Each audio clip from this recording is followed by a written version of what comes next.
And then they gave me back a mic. This is exciting.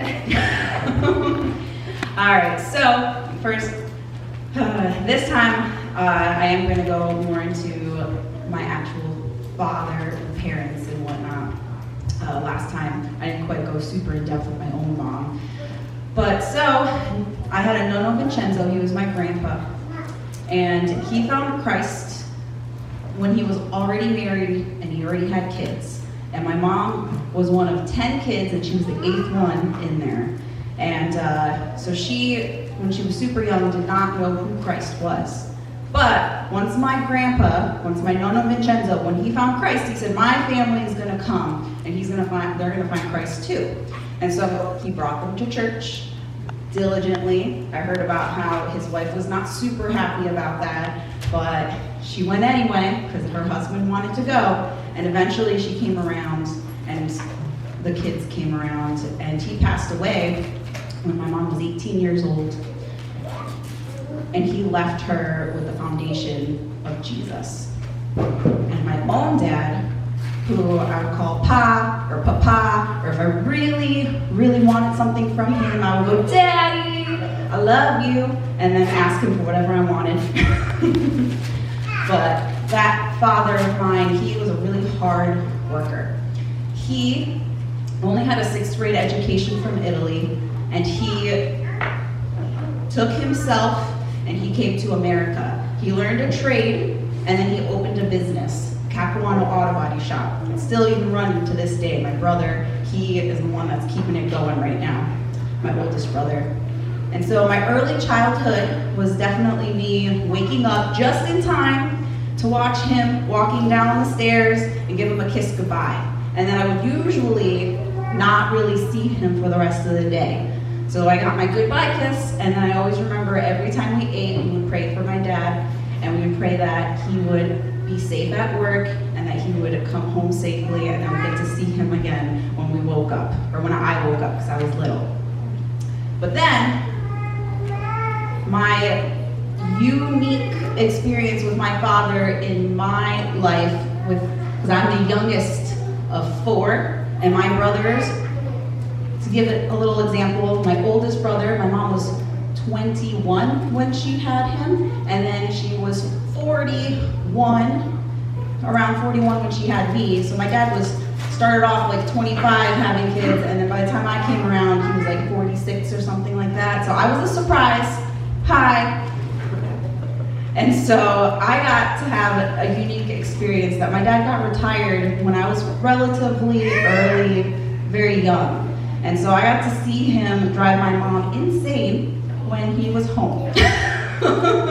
They went from barely seeing each other to always seeing each other. And it was great to see their relationship. There was good and there was bad. And no matter what, even when he worked and was also retired, there's one thing that stayed very, very consistent, and that was how he kept Sunday sacred. We always saw him on Sunday, no matter what. Even if the workload was crazy and he had to work a ton at night during the week, we always saw him on Sunday. And on Tuesday night prayer nights, he always came home, ate dinner, and came to prayer nights. So I have memories of my parents praying, me sitting there on the pew, getting homework done, watching them pray, watching the whole church come together, and us kids kind of just staring off into it.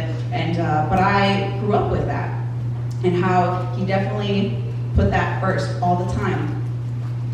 And then I also noticed that you guys got this story, I have 3 older brothers, and then came me, the little girl, and he did not know what to do with me. And that is very much so the truth. Even till the end, he did not know how to interact with me all the time. And I love him dearly, but when I was a rebellious teen, I was definitely that girl that was always women's equality in a house full of boys. I'd always say, hey, that's not right. Why did they get to do that when they were my age and I can't do that? Why in the world can they walk to the bus stop but you won't let me walk to the bus stop by myself? Why can they do X, Y, and Z, but yet when I hit that age, I'm not allowed to? And so I would fight with them nonstop with that stuff. And drive them crazy. But there's this one time, and I was a lot older, and so I finally decided what I wanted to do when I grew up. And honestly, that was going to be a missionary. And so I created a plan. I was like, oh, this is awesome. I could go, there's this missionary camp in Italy. I know how to speak Italian. I grew up for this, right? I was so excited. And then I went to my parents and I was like, hey, like this is an awesome first step. We have family in Italy, so I'm not completely on my own there. And I was trying to explain to them why it was a good opportunity, and then I could be a missionary elsewhere. And my father said no. He said, I want you to go to college and I want you to finish college. And I remember leaving that conversation completely hurt and confused because it was not a good conversation. There was good and there was bad, and my dad said some bad things sometimes. He's human. And so I came out of it just not understanding, because my parents are Christian. You would think that they would be okay and cool with that, but they were not. And I had a hard time because Exodus 20:12 says, honor your father and your mother so that you may live long in the land the Lord God is giving you. And I struggled with that so much because I felt very called to go into missionary work. But yet my father reacted so negatively towards this. And so I went to college, and as you guys learned, if you guys were around when I talked about my Mother's Day spiel, you would have learned that I failed my first year of college, and I saved up a ton of money, and I had a choice to make. Do I want to go back to school where I did not want to be, or did I want to go on the missions field and just spend my money, the rest of my money, and just get a plane ticket and peace out, and pretty much have my parents not be okay with that? But I decided, as I was looking at that verse about honoring your parents, I decided to do that. And so I went to college. During this time frame, I started dating Shane.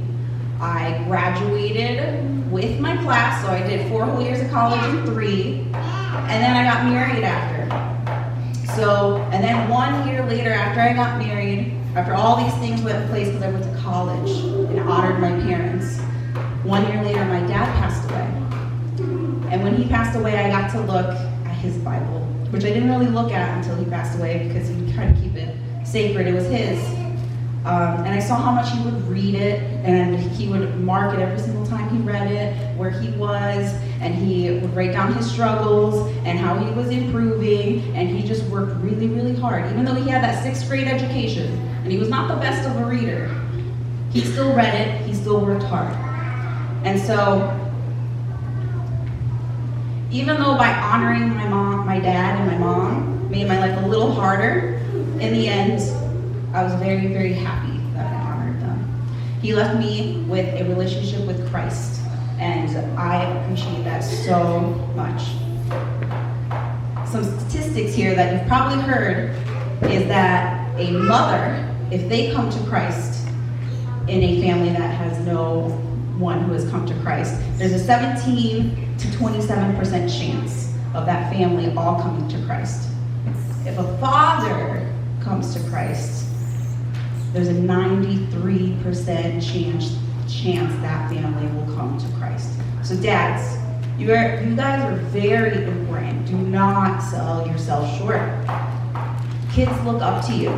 You're so influential in shaping their faith. So look at what you're doing day in and day out. Like now, for me, I love watching Shane be a dad. I get to watch him improve every day. I get to watch in the very beginning when we first became pregnant and then we lost a kid. I got to see him mourn for that child. And then I got to watch him as we started having more kids, the love that he had for those kids.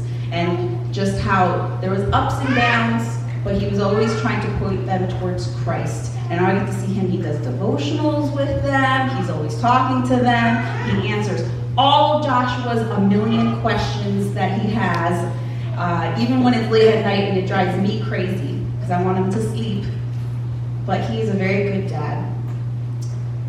And I'm very happy that I decided to honor my parents because they approved of him. And I would not have started dating him, I do not think, if I did go into missionary work. So I'm very grateful that God orchestrated everything because he is also our Father. And we need to just keep looking towards him, even when we don't agree with everything that God says, because he works with the people around us. And he is able to get us back on track, man. Even when we're completely off track, God is our dad and wants the best for us. And so he will keep us on track. A different track, a new track, back on the regular track.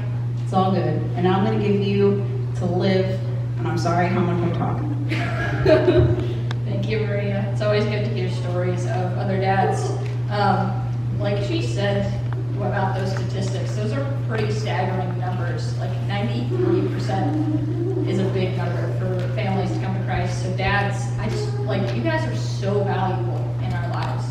And as Elliot said when he was up here earlier, we have so many good father figures in this church, and we just appreciate all of you. Even if you're not a dad to an actual child, you've been a dad to all of us here and raised up this next generation of kids, and that's really, really important. So keep up that good work and keep the faith and keep looking to God for that guidance. I just want to share a few quotes I found. So this one is from John 1:3. A father's love still travels on after he's gone, and treasure hidden in the hearts of his children. Your fathers, your love is so important to our kids, and it's so, like I said, so many dads here show so much love to each and every one of our kids and to us, and I just appreciate that. And then another quote from Billy Graham: a good father is one of the most unsung, unpraised, unnoticed, and yet one of the most valuable assets in our society.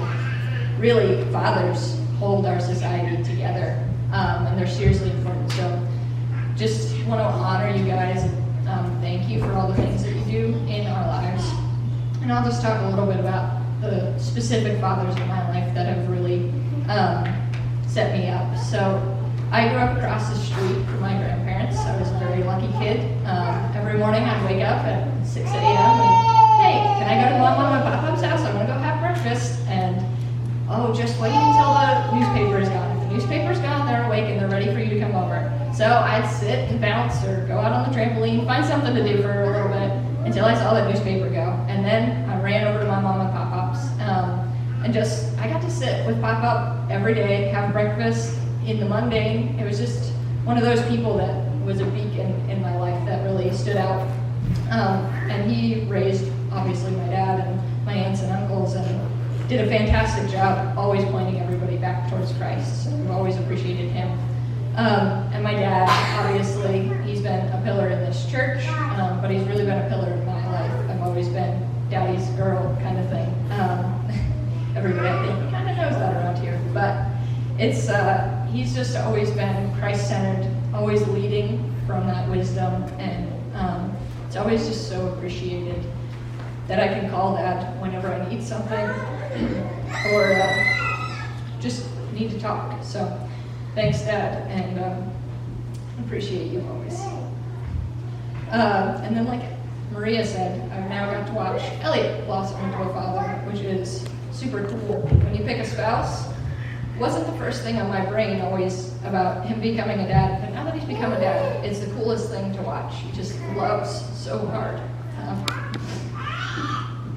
And it's so cool to see that. And yeah, like I said, all the dads here, all the dads that maybe aren't real dads, we appreciate you and we love you.